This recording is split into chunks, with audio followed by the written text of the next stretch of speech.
Halo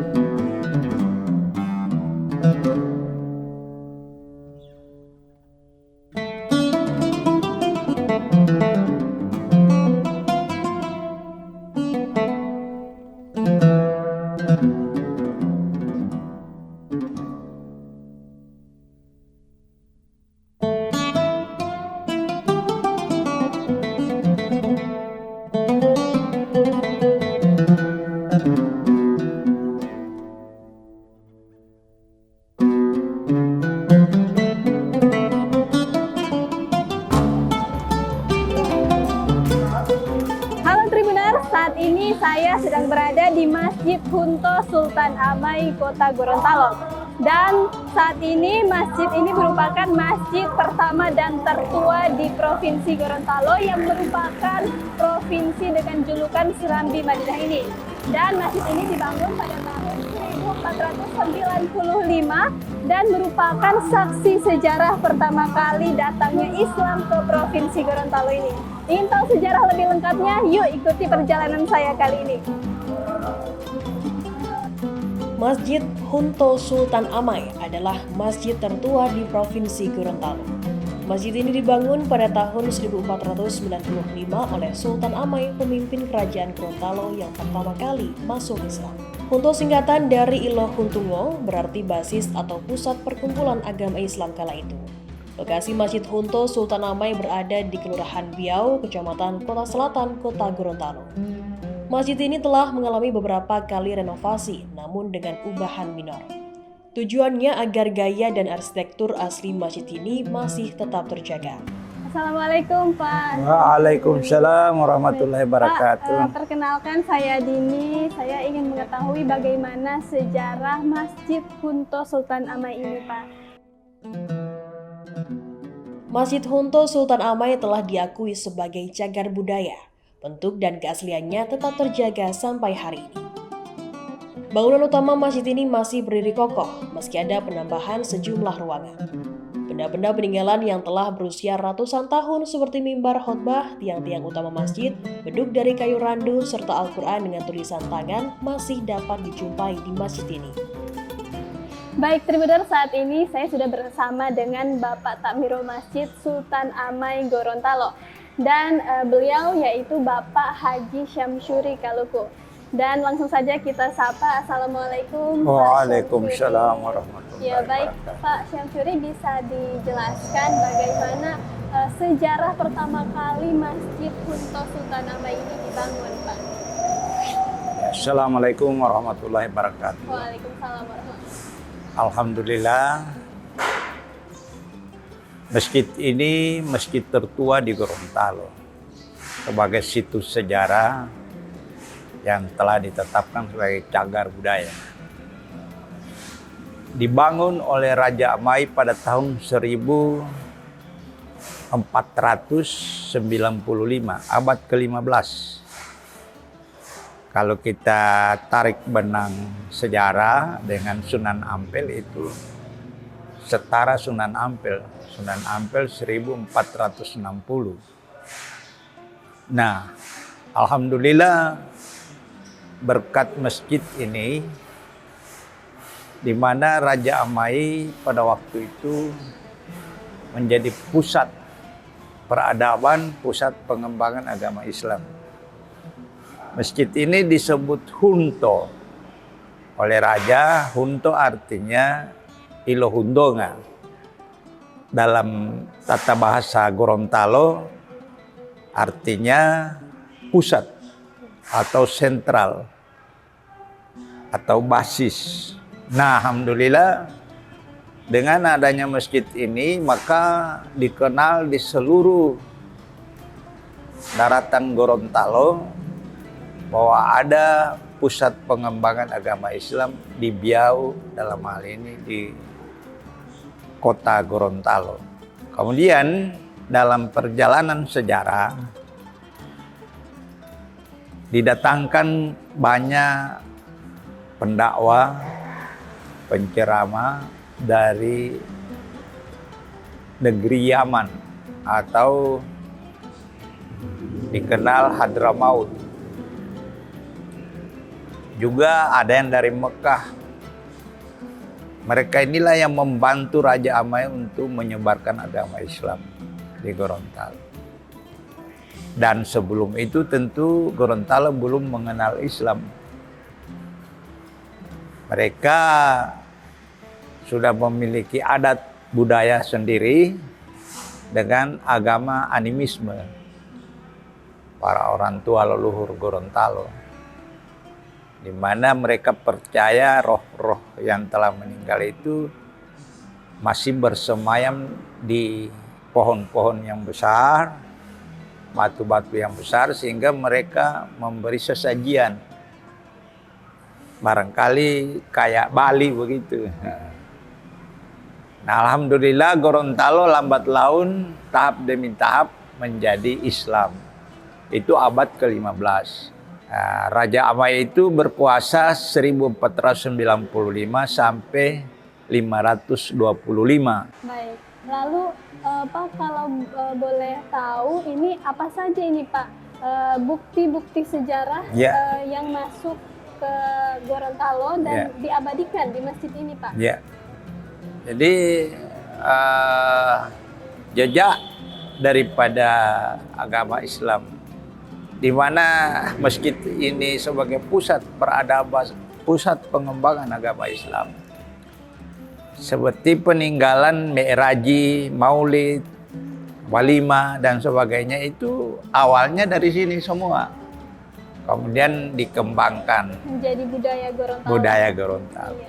Sebagai sarana media Raja Amai untuk mensosialisasikan agama Islam. Kalau di Jawa itu terkenal wayang, maka di Gorontalo Mi'raji, kisah-kisah, terutama kisah Nabi Muhammad SAW ketika mendapat wahyu untuk dimi'rajkan, diperjalankan oleh Allah. Di dalam surat Al-Isra, Subhanalladzi asra bi 'abdihi lailam minal masjidil haram ilal masjidil aqsal ladzi barakna haulahu linuriyahu min ayat innahu was-sami'ul basir. Maha suci Allah yang telah memperjalankan hambanya Nabi Muhammad. Pak, boleh dijelaskan dulu kepada Tribuners ini apa tadi yang dimaksud dengan Mi'raj itu seperti apa Pak? Budaya seperti apa? Kebetulan Mi'raji ini sudah dilombakan, ada festival Mi'raji yang dipelopori oleh Dinas Pariwisata Kota. Nah, di situ semua para pelantun yang hebat, yang mampu melantunkan secara syair, ya, bahwa Mi'raji itu adalah syair, sejumlah syair-syair yang bermakna, sangat diminati oleh masyarakat. Oleh karena itu Raja Amai mensosialisasikan agama Islam itu melalui Mi'raji ini dari rumah ke rumah atau door to door. Nah, sehingga masyarakat ketika mendengar Mi'raji itu maka terbuka wawasannya bahwa oh beginilah Islam itu. Jadi kalau kita berbuat baik akan mendapat imbalan surga, kalau kita berbuat buruk maka imbalannya neraka. Pak, lalu bisa dijelaskan Pak ini setelah di Masjid Sultan Amai ini tuh apa Pak bukti-bukti sejarah yang masih dipertahankan sampai saat ini Pak? Baik, sebenarnya panjang ceritanya. Bahwa masjid ini adalah bukti sejarah, bahkan merupakan mahar perkawinan. Di mana beliau ketika meminang seorang putri raja dari daerah Moutong, di sana ada satu kerajaan bernama Kerajaan Palasa. Rajanya adalah Raja Ogomenjolo. Beliau memiliki seorang anak putri yang cantik jelita. Di Minang dilamar oleh Sultan Amai. Persyaratan yang diminta oleh pihak wanita ini, Raja Amai harus masuk Islam dan dirikan sebuah masjid. Nah, sehingga masjid ini atas permintaan raja dari Moutong Plaza itu. Iya, dan merupakan mahar. Mahar, sehingga kemudian syarat dengan banyak latar belakang cerita-cerita, legenda-legenda. Yang peninggalan antara lain mimbar tertua, belum pernah dirubah. Kalaupun lapuk di bawah hanya diperbaiki. Kemudian ada sumur tua. Iya. Sumur itu tidak. Kita sambil jalan. Ya, Iya. ada sumur tua. Di belakang ada makam-makam para ulama. Kemudian ada beduk tertua. Iya, beduk itu juga masih asli ya, Pak? Sudah berganti, tapi itu peninggalan juga. Oh iya. Baik, pertama kita lihat dulu sumurnya. Silakan. Iya. Ya, Iya, Pak. silakan. Ini sumur tua yang peninggalan Raja Amai. Iya. Kalau saya dengar Pak, sumur ini dibangun dengan menggunakan telur. Jadi karena dahulu belum ada pabrik semen. Iya. Sehingga lebih kuat dari semen. Iya, gitu. Sumur ini Pak dibangun sejak pertama kali masjid juga dibangun. Iya. Masjid dibangun, ini juga dibangun. Sehingga dia seumur dengan masjid 1495. Oh iya. Ini. Dan sampai sekarang masih ada Pak? Iya, ini masih ada. Oh iya. Jadi Tidak saya- dimusnahkan karena memang alhamdulillah orang tua-tua juga mengkeramatkan masjid ini. Kenapa disebut sumur keramat? Waktu bulan puasa hari Jumat itu musim kemarau. Tidak ada air, orang mau ambil air wudhu tidak ada. Kemudian Syekh, tokoh spiritual zaman dulu, dia bilang mari kita angkat tangan minta pada Allah. Tiba-tiba air itu dari dasar dia meluap terus naik sehingga keluar dari bibir sumur. Oh, jadi ada keajaiban. Satu keajaiban yang luar biasa. Dan saya sendiri pernah haji tahun 2003 masuk ke ruangan sumur Jam-Jam. Nah, sumur Jam-Jam itu ternyata ukuran diameternya sama dengan ini, dengan masjid ini. Jadi saya berasosiasi mungkin yang membuat sumur Hunto itu sama dengan orang yang menggali, orang yang dari Mekah yang membuatnya, sehingga itu ada hubungan hubungan emosionalnya. Iya, baik. Baik. Lalu ada apa lagi ini Pak? 4 tiang atau 6 tiang ini Pak masih asli juga ya Pak? Ini sudah direhab karena diangkat plafon dan dibikin permanen di atas, tetapi tidak merubah keasliannya, tidak merubah bentuk aslinya. Masih tetap malahan sama, dikembalikan kepada bentuk asli menurut penuturan orang tua. Tiang ini 8 persegi. Perseginya. Iya. Dia 4 filosofinya 4 sahabat Nabi. Abu Bakar, Umar, Utsman dan Ali. Khalifah ya Pak? Khalifah di zaman khalifah. Rasulullah. Iya. Sehingga kokohan daripada masjid ini terletak di tengah-tengah, di dalam interiornya. Lihat bersama, kita kunjungi. Ini peninggalan zaman dahulu. Makamnya memang ada di sini. Ini ruangan. Kalau boleh tahu ini Pak makam siapa saja? Itu makam Raja Amai. Assalamualaikum. Assalamualaikum ya ahli kubur. Ya ahli kubur. Ya, ini makam Raja Amai. Ini makam tokoh spiritual di zamannya. Makam aulia. Aulia bernama Syekh Syarif bin Abdul Aziz. Jabatannya di Mekah itu pemegang kunci Ka'bah. Kenapa kok dia meninggal di sini? Ya, itu pertanyaan yang sangat bagus. Dia ini ketika mau mengontrol barang-barang yang ada di dalam Ka'bah, dia lihat ada orang di dalam. Dia kaget. Antum ini dari mana? Dia bilang, saya dari Gorontalo. Nah, ternyata Raja Amai. Ditemukan di dalam Ka'bah. Dia bilang, kau pakai ilmu apa? Dia bilang, ilmu saya hanya berzikir. Zikir. Ada yang ribuan zikirnya, khusyuknya di sini. Kemudian dia minta transfer ke Mekah Iya.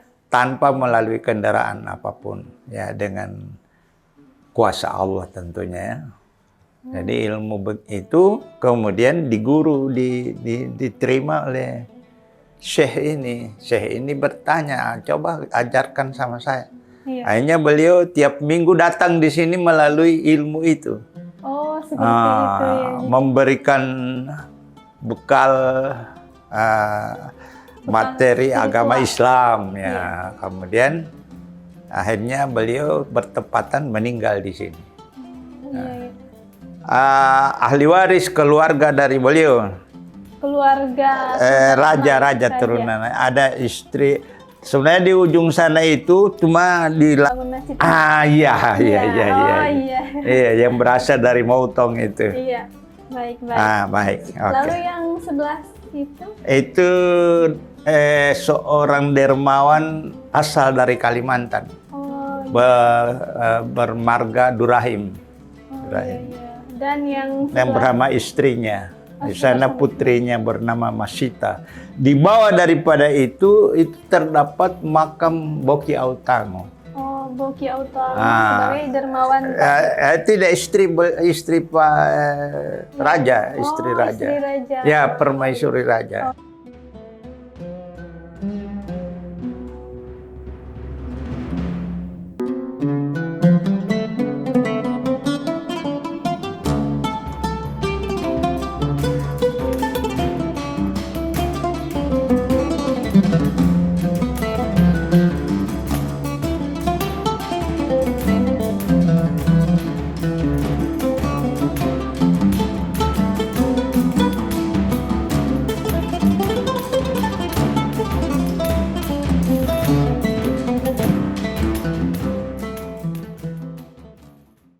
Terima kasih sudah nonton.